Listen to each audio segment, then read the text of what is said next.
अस्सलाम वालेकुम जी। तो आज हम इंग्लिश ग्रामर के लेसन नंबर 14 पे हैं। इससे पहले हम 13 लेसन कर चुके हैं। उसमें हमने इन डिटेल्स यानी कि बेसिक से स्टार्ट किया था और हम आगे फर्दर मूव कर रहे हैं और इंशाल्लाह हम डायरेक्ट इनडायरेक्ट तक कंप्लीट करेंगे। तो इसके अंदर हमारे पास जो है वो है कंडीशनल सेंटेंसेस। कंडीशनल सेंटेंसेस कौन से होते हैं? ऐसे फिक्रात होते हैं जिनके अंदर क्या होती है, कोई ना कोई एक कंडीशनल क्लाज होती है, यानी कोई मशरूत एक शिक होती है, यानी कि और उसके साथ क्या होता है and reason along with it, यानी कि उसके साथ उसकी वजह भी होती है कि उस शिक की क्या वजह है। तो हमारे पास बेसिकली 3 टाइप्स ऑफ सेंटेंसेज हैं जो कंडीशनल है। पहला जो हमारे पास है वो है यूज़ ऑफ इफ़, दूसरा हमारे पास यूज़ ऑफ बिफोर और तीसरा हमारे पास यूज़ ऑफ व्हेन। अब हम मूव करते हैं इन सारे टाइप्स की तरफ। तो सबसे पहले जो हमारे पास है वो है यूज़ ऑफ इफ़।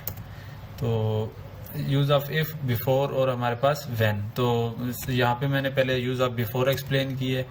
तो इसके अंदर क्या है हमारे पास कि एक टाइप है बिफोर की। अब आया वो वर्ब के अंदर आ जाए सेंटेंसेस या सिंपल ऐसे सेंटेंसेस आ जाए, तो इनके लिए हमारे पास क्या है। फॉर एग्जांपल अगर कोई उर्दू में कोई फिक्रा आता है, डॉक्टर के आने से पहले मरीज दम तोड़ चुका था। अब इसमें देखिए पहले का लफ्ज़ आ गया, यानी कि इस सेंटेंस के 2 हिस्से हैं। एक क्या है हमारे पास, मरीज दम तोड़ चुका था। अब इसका तो सिंपल बन सकता है, अगर हम इसका सिंपल बनाए द पेशेंट हैड डाइड। अगर इसका सिंपल बने पेशेंट हैड डाइड बनता है, लेकिन अगर हम इस सेंटेंस को देखें तो ये हमारे पास क्या है, हमारे पास एक कंडीशनल है, यानी कि उसमें बिफोर भी आ गया, पहले भी आ गया।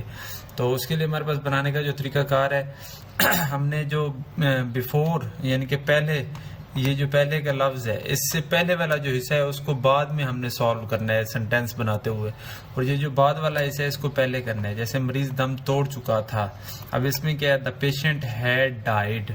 अब बिफोर उसके बाद आएगा पहले के लिए। अब ऊपर मैंने मेंशन किया है कि अगर एक साइड पे पास्ट परफेक्ट हो और बिटवीन क्या हो, बिफोर हो, तो दूसरी साइड पे पास्ट इंडेफिनेट आएगा, यानी कि डॉक्टर के आने से पहले। डॉक्टर आना क्या होता है, कम, तो इंडेफिनेट में दूसरी फॉर्म लगती है, तो यहाँ पे मैंने केम लगा दिए। तो इसके अंदर हमारे पास क्या है, the patient had died before doctor केम। अब नेक्स्ट जो टाइप है उसमें क्या है हमारे पास, अगर उर्दू में कोई फिक्रा हो, फिक्रे के आखिर में हो चुका होगा, चुकी होगी, चुके होंगे, और साथ ही ये पता चले कि फिक्रे में क्या है हमारे पास पहले का लफ्ज आ गया, यानी कि ये कंडीशनल सेंटेंस है। अब इसके अंदर क्या होगा, मरीज मर चुका होगा। अब इसके लिए हमारे पास क्या बनेगा, अब एक पार्ट को देखें तो वो तो सिंपल है, the patient will have died, लेकिन जब हम उसके दूसरे हिस्से को देखें तो इट मीन्स कि ये कंडीशनल सेंटेंस है।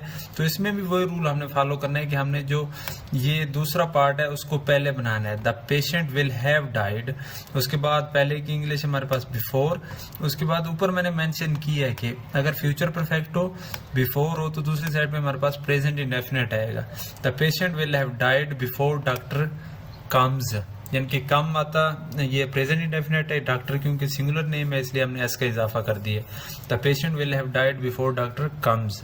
अब नेक्स्ट हम मूव करते हैं यूज ऑफ इफ के लिए। अब इसमें हमारे पास क्या है कि अब उर्दू में कोई फिक्रा हो, उर्दू में फिक्रा हो, अगर तुम मेहनत करोगे तो अच्छे नंबर हासिल करोगे, अगर तुम मेहनत करोगे। अब हमारे पास कंडीशन लग गई ना, अच्छे नंबर हासिल करना, यानी कि ये हमारे पास एक क्या है, एक शिक है, लेकिन उसके पीछे रीजन क्या है, अगर तुम मेहनत करोगे। इट मीन के सेंटेंस के कितने हिस्से हैं, 2।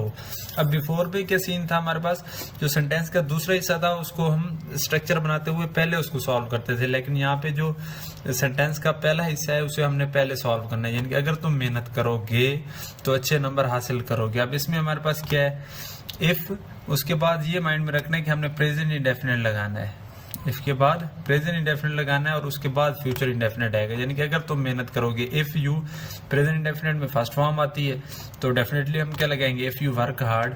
उसके बाद हमारे पास क्या आएगा, you will get good marks. अब ये हमारे पास यूज ऑफ इफ की एक कंडीशन होगी। अब जो हमारे पास दूसरी है उसमें क्या हमारे पास, अगर तुम मेहनत करते तो पास हो जाते।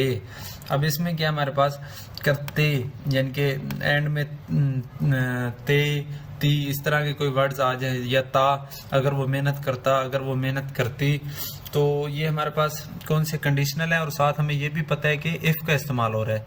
तो इसके अंदर हमने ये माइंड में रखना है कि अगर इस तरह का कोई सेंटेंस हो, हमने पहले पास्ट परफेक्ट लगाना है। ये पास्ट परफेक्ट हो गया, यानी कि इफ के साथ यू। अब पास्ट परफेक्ट में हैड के साथ कौन सी फॉर्म आती है, थर्ड फॉर्म, ये if you had worked hard.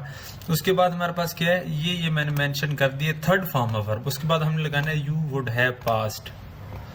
तो ये हमारे पास क्या है, यूज ऑफ इफ। अब इसकी एक लास्ट टाइप भी रहती है, तो उसके अंदर हमारे पास क्या है कि ये मैंने यूज ऑफ वर्ब है ना उनके लिए ये स्पेसिफाई किया है कि इस तरह भी होता है कि अगर यूज ऑफ वर्ब में कोई सेंटेंस आ जाता है कि इफ यू वर्कड हार्ड, तो दूसरी साइड पे क्या आएगा। अब जो हमारे पास पीछे था उसमें क्या था, if you had worked hard, यहाँ पे हैड था लेकिन वहां पे सिर्फ वर्कड हार्ड है। इट मीन ये पास्ट परफेक्ट है, वो पास्ट इंडेफिनेट है हमारे पास। अब ये सिंपल अगर पास्ट इंडेफिनेट हो तो यहाँ पे दूसरी साइड पे वुड के साथ फर्स्ट फॉर्म आएगी, लेकिन वहां पे क्या था, वुड हैव के साथ थर्ड फॉर्म। ये हमारे पास वुड हैव के साथ थर्ड फॉर्म आ रही थी, वुड हैव के साथ, तो लेकिन वहां पे क्या है, वुड के साथ हमारे पास कौन सी फॉर्म आएगी, फर्स्ट फॉर्म आएगी। तो ये क्या बनेगा, if you worked hard you would पास। अब नेक्स्ट हम मूव करते हैं यूज ऑफ व्हेन। अब इसकी जो हमारे पास डिफरेंट किस्म की, इसकी भी दो कंडीशन है कि अगर उर्दू में फिक्रा हो, जब मैं स्कूल पहुंचा तो घंटी बज चुकी थी। इट मीन्स के ये जो जब मैं स्कूल पहुंचा इसको हमने पहले बनाना है। When I reached the school the bell had रंग।